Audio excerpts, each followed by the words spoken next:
The massacre needs to stop. We as Turkey support every step that will be taken in this regard.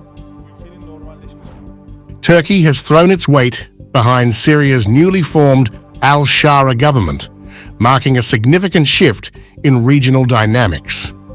The endorsement followed a high-profile visit by Syrian Foreign Minister Asad al-Shaibani to Ankara, where he engaged in discussions with President Erdogan and senior Turkish officials.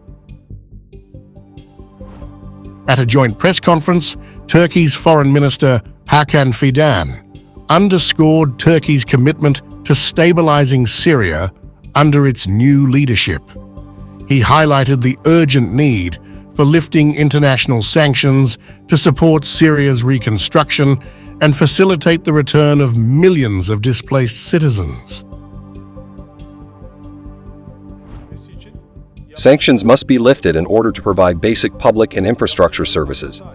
If sanctions are lifted, the country's normalization process will accelerate, and conditions will be created that will enable millions of Syrians to return to their country. Syria's capacity to fight terrorist organizations, such as Daesh, will increase. The international community can also support Syria in the restructuring and capacity building of state institutions. As a country, we are ready to share our experiences in this regard. Fidan also emphasized the importance of Turkey's role in supporting Syria's transition. He announced the reopening of Turkey's consulate in Aleppo by January 20th and the resumption of Turkish Airlines flights to Damascus after more than a decade. Our Aleppo Consulate General will hopefully start operating on January 20. Hopefully, we will see Turkish Airlines flights start soon.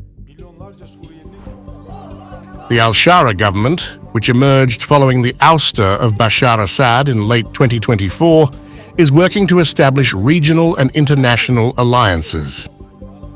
Al-Shaibani reaffirmed Syria's commitment to safeguarding its territorial integrity and ensuring peace along the Turkish border. He stressed that Syria would not allow its land to be used as a base for threats against Turkey. New Syria will not allow the use of its territory as a source of threat to Turkey and the Turkish people. We will work to remove these threats, though, several ways. President Erdogan has played a pivotal role in championing Syria's reintegration into the regional fold. According to Fidan, Erdogan initiated an international mobilization to address Syria's humanitarian crisis and push for political normalization.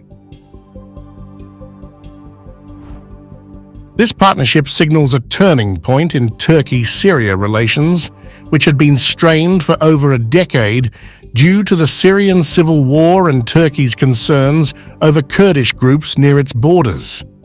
Fidan criticized the delay in international responses to Syria's crisis, attributing it to certain powers prioritizing their interests over humanitarian concerns.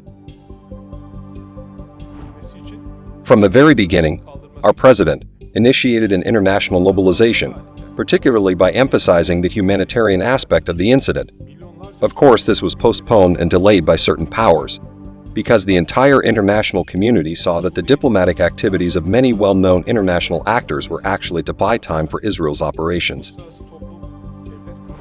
As Turkey extends its support to Syria's new administration, President Erdogan's actions underscore his ambition to cement Turkey's position as a dominant power in the Middle East.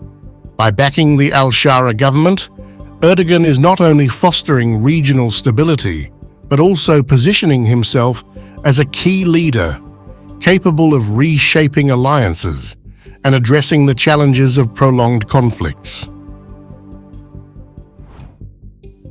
This move reflects Erdogan's broader strategy to assert Turkey's influence and emerge as the Middle East's strongman in an evolving geopolitical landscape.